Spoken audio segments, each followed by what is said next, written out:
Welcome to the What Happens Next YouTube channel. What we're aiming to do with this channel is share content designed to make sure that you're supported through whatever's next in your life. And we'd love to continue to do that. I've got a favour to ask today, and what I'd ask you to do is just subscribe.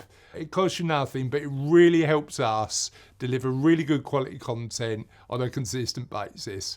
Thank you, and let's go on to the interview. I've been thinking about this quite a lot. That element of compounding, that element of having something and then building on it. I think it might be not only with finances, but health.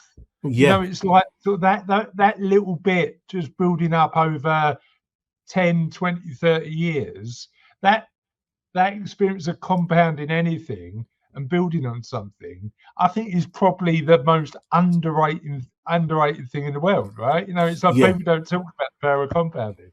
No, exactly. And I think, like you said, just in life in general, like there are so many things that actually, if we compounded it, if we did it regularly on a regular basis, it would continue to build and grow and flourish.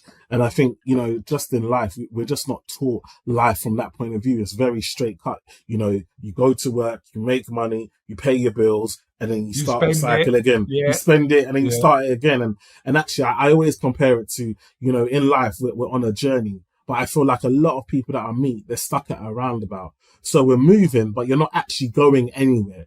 Do you know what I mean? Like, whereas I guess my job as a financial advisor is to take you from where you're at to where you want to be and try and get those steps in place to get you there. Whereas I think a lot of people are at a roundabout where you're working really hard, but you're just going around in circles. And actually, although you've got loads of steps on your phone and you can look, I've done a lot of steps, you've actually gone nowhere.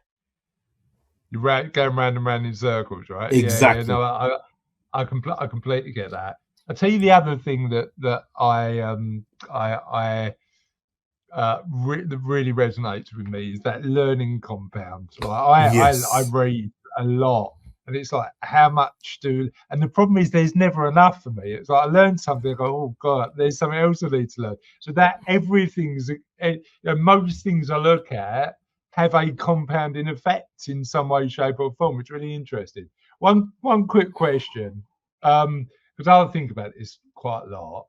What would you have loved to know growing up in Tower Hamlets? I was in Newham. That's definitely not posher than Tower Hamlets, mate. But it's like growing up in Tower Hamlets. What would you have loved to know as a kid growing up in Tower Hamlets right now? Like, what would you have thought? Or that would have changed my perspective of it? I think the biggest thing that has even changed my perspective now is just value over money. I feel like I didn't learn that till growing up not having much money felt like it was the answer to all my problems. And so all we ever chased was, how can we make money? How can we make money? How can we make money? Gotcha.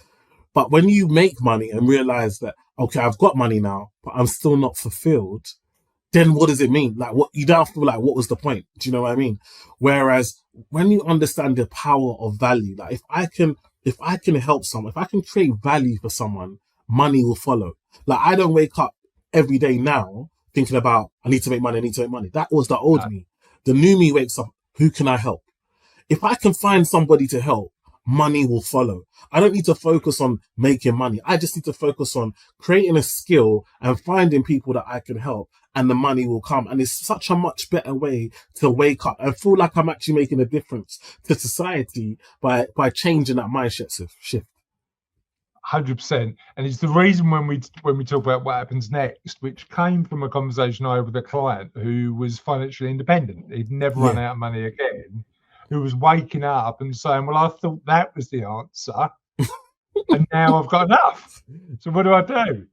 Exactly. And it's that purpose and values element, isn't it? That bit in the middle where you go, well, what am I getting up in the morning for? And it's really interesting.